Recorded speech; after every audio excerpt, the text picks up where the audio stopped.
Brothers and sisters in faith and in humanity, what's up?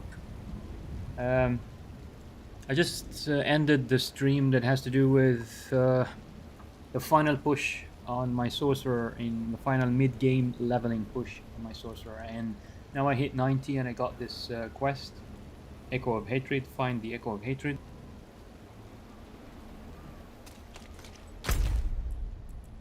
So the details say Lilith's presence still lingers within you. Seek the end by way of the beginning. I have never done it before, so don't know what to expect.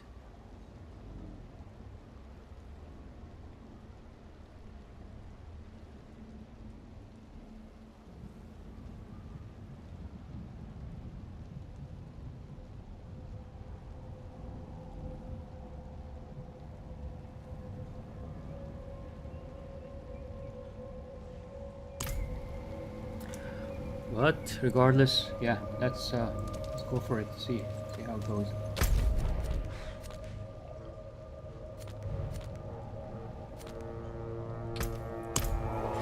The Vesk was indeed the beginning.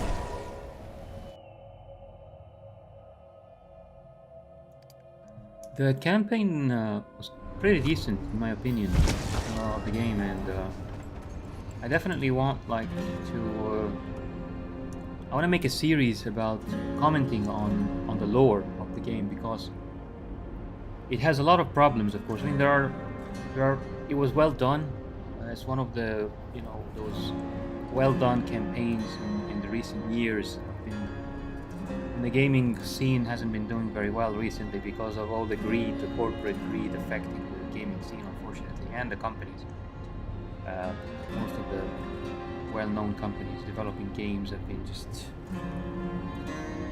plagued by greed, unending greed, bottomless greed, just treating gamers like addicts and like gamblers and cash cows and stuff like that.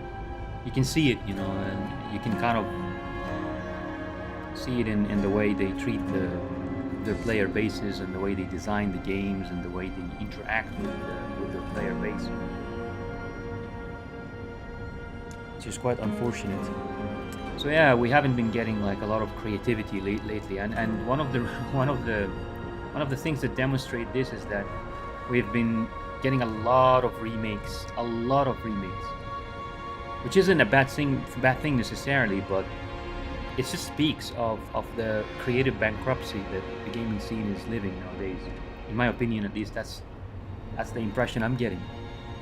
It's not a bad thing to do a remake of a classic, of a game that was really nice, like a game that came out 20 years ago and something like that, and was very, very nice at the time. I think it's definitely worth it to make remakes of classics and some of the best games in gaming history. It's nice to actually give them care and to make like proper remakes of them, to basically upgrade the graphics, like really upgrade the graphics to next-gen graphics. If any games came up without, for example, voice acting, give them great voice acting. These things I'd love to see more of this. I'd love to see more remakes of classics and great games. As I said, where if the text was, if the game was more text than voice, give it good voice acting. If it's got like outdated graphics, give it next-gen graphics, and so on and so forth. If it had any issues with the mechanics, streamline the mechanics and make them user-friendly and stuff. I would love to see remakes like this, but unfortunately, even in the Blizzard scene, we can see that Blizzard has been like getting into the remake business too, but a lot of their remakes have been received very poorly. And the community received Warcraft 3 remake poorly. I think maybe only the StarCraft remake was like decent, or was well received, at least mildly. But the other remakes they did was received very poorly, and similar remakes have also been received poorly in the industry. And it's just this whole thing, the remake phenomenon, plus the bad remake, especially when we specify now, and when we dig deeper, and we discover that it's a poor remake, like it's it's not just about the remake generally. They are poor remakes. So the phenomenon of poor remakes, and beside and the phenomenon of corruption, being exposed in many companies, including Blizzard. All these things kind of show you that the gaming scene is suffering from creative bankruptcy, and I believe that this creative bankruptcy is rooted in the corporate policies of the biggest gaming companies, in corporate greed, taking over the gaming scene, turning old games, including Diablo 4, turning old games into a service, quote unquote, and trying to basically charge you for playing the game monthly, where you don't own any games. We don't own any games anymore. Companies own everything, and we are at the mercy of internet connections and servers to connect to our games. After buying them, after paying premium amounts of money, like I paid 70 euros, to play Diablo 4, and I don't own the game. I paid 70 euros for the service, quote unquote, of logging into the game. And Blizzard can choose to take down the game or not. It's up to them. And then all of the money that I have, I can just go do whatever, bang my head against the wall if I want, but it's not gonna get me my money back, if the servers are down one day or whatever. But yeah, this is the reality that unfortunately we're living nowadays in the gaming scene. So in comparison, that Diablo 4 campaign was one of the better questing experiences I've had in recent years. But that doesn't mean that it doesn't have any problems or faults. It has many problems from an Islamic perspective. Like you and me as a Muslim, I can see the amount of what we call it jahiliyyah, ignorance of the truth. There is a staggering amount of ignorance of the truth in the Diablo 4 lore. Of course, in all games, in the vast majority of recent games, and generally the vast majority of games generally, there is a lot of ignorance. This jahiliyyah, this ignorance of the truth, of life and the world and so on. This is what I mean, that if we were to analyze the lore and the culture, being propagated in Diablo 4, you can see it is very, very problematic. It's got so many things against monotheistic submission, or Islam, which as a Muslim we consider to be the truth. That there's one Lord, there's one Creator for the world. He has no sons, no daughters, no likes. He's not a man sitting in the sky. God is an entity that we don't understand the nature of, but He is one because He told us so. He sent prophets and sent scriptures, and those scriptures were changed, and that's why we have several religions today, unfortunately, instead of one religion. Why do we have several religions? And which religion is the truth? All religions are rooted in the truth. We have all these religions because humans, guilty humans, changed the scriptures. They would receive the scriptures, and then they would take bribes or succumb and submit to threats from politicians and kings and so on, to change the scriptures, to give more power to politicians, and to take more power, to give also more power to the clergy. So that's why we have lots of religions. But all religions are rooted in monotheism, monotheistic submission, submitting to God. Only God, no partners, no likes, nothing. There's nothing like God at all, and God never walked, on earth among us. We will never see God until Judgment Day. All this we consider this is the ultimate truth. We as Muslims consider this is the ultimate truth, and from this ultimate truth, we learn, because we believe in God and the oneness of God and the God-sent scriptures. We treat the scriptures, the true scriptures from God, as our manual, like our manual of life, like how do you live your life, how to lead your life. We treat this as the truth. So God sent us a manual. When you follow the manual, now when it comes to Diablo 4's lore, and of course the lore and the culture of most games today, they are completely the opposite. They are in complete conflict and contrast, and sort of as an opposing force to the truth as we know it. It's basically, these are things that are telling you to live opposite to how God wants you to live. And this is what I want to talk about at some point. I want to make a series about this one day, hopefully, to analyze, you know, the quests and the culture in Diablo 4, and kind of expose some of the things in it to kind of show you how it is against the truth. I'll be right back, guys.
I'm back. I'm very sorry about this. Something came up unexpectedly. So as I was saying, I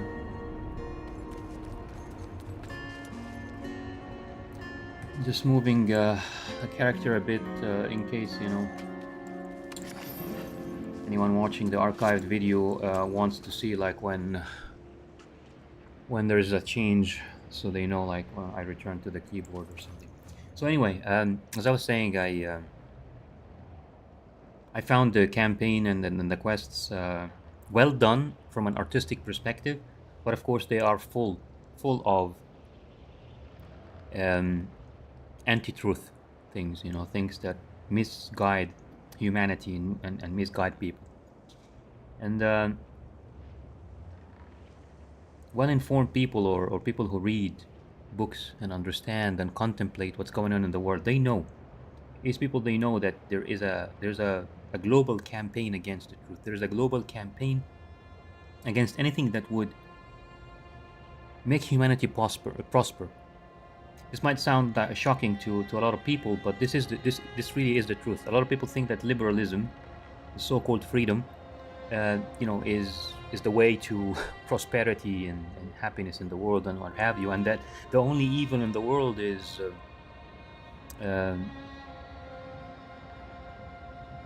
you know, like autocracy or dictatorship and things like that. Countries that are not democratic or not liberal, you know. A lot of people think that this is, you know, this is the only evil in the world today, when in reality, all of it is evil. When you dig deep, you find that dictators, you know, are cooperating with Democrats, and vice versa. And this is the reality that you can see, you know, in many countries in today's world, Western countries. You can see that, you know, your Western political leaders, supposedly liberal and democratic, they're cooperating with dictators just fine.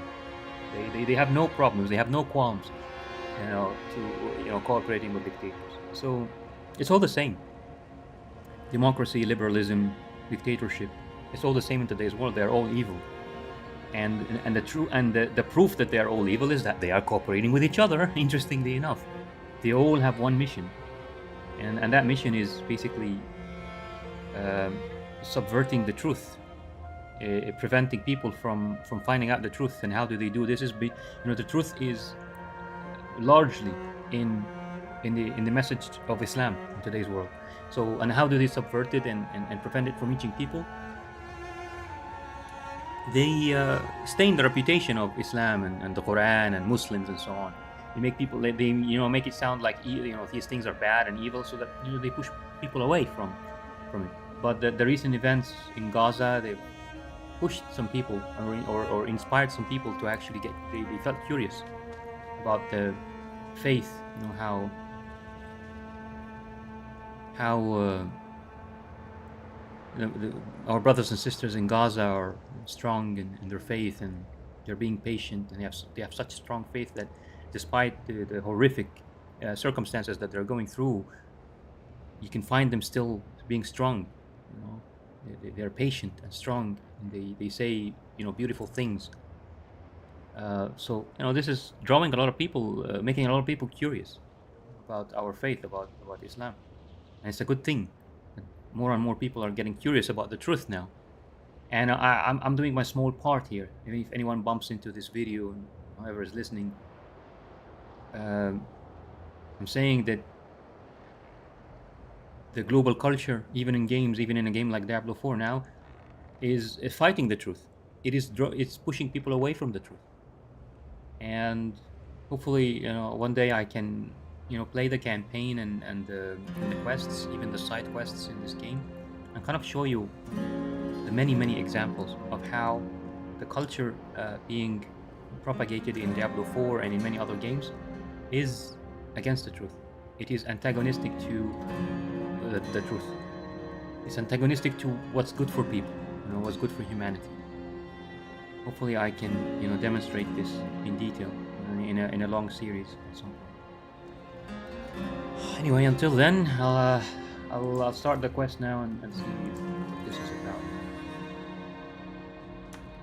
Oh. I thought it was going to be a dungeon.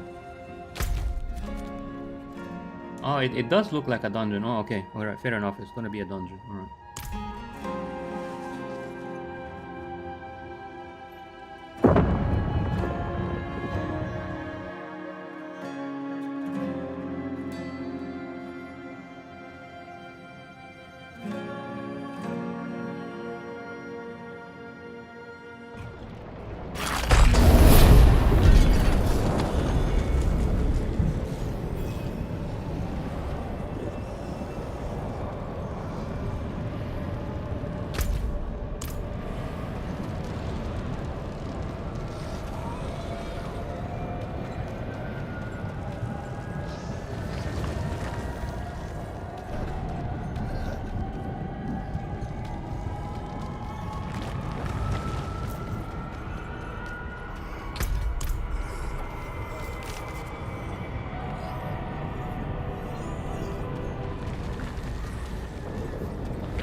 Why the hell? Why they call us to do a level 100 plus thing at level 90? Ah, I remember watching videos of people even at level like 80 something. Yeah, people level 84 or something like that. They were able to do it without dying. I guess with, I don't know, certain builds and classes and glitches, you can like one-shot Lilith stuff. But yeah, she is one-shotting my sorcerer here. He's got like all resistances maxed.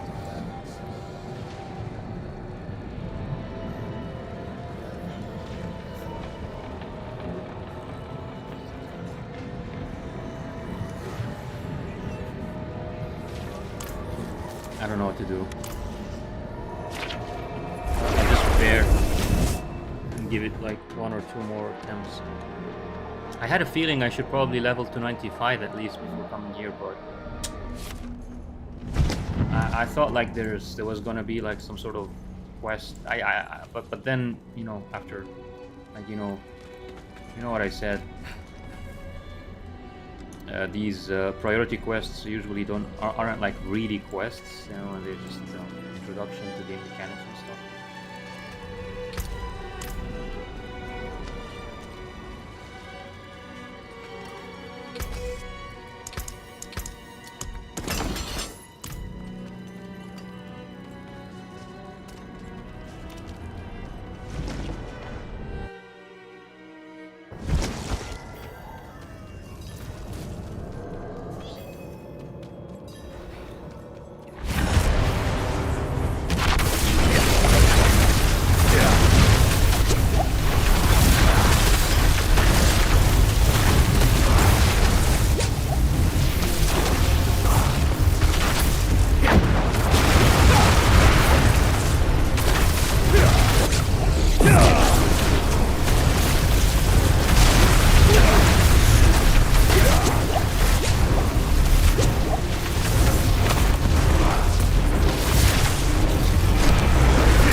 this is this is just definitely not doable.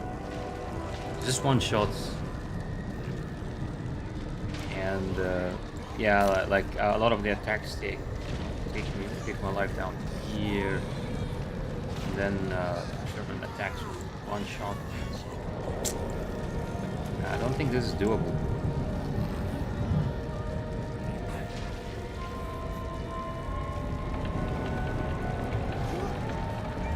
Yeah, I'm just gonna forget about this and just probably level to 100 first, you know, and get like more Paragon points and stuff like that.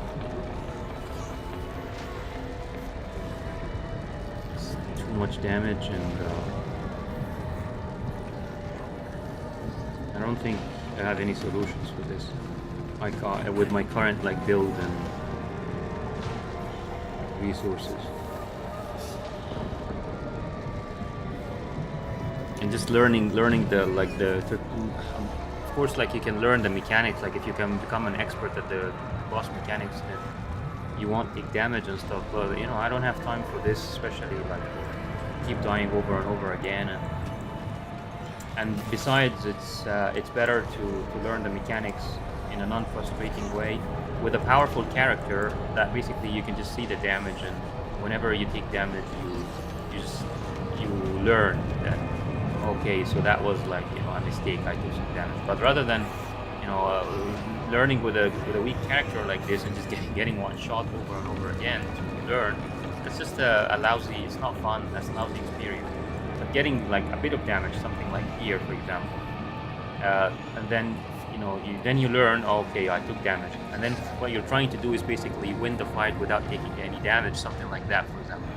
This is a learning process, but learning on a weak character like this, that's getting one shot very often, it's just not fun. So yeah, I'm gonna stop this and just start the series about leveling to 100, so end game leveling of my sorcerer, and that's it. But you know, there I tried the Echo of Hatred for the first time. Didn't know what to expect, and now I do, you know, and that's that. So see you in a while, guys, for leveling.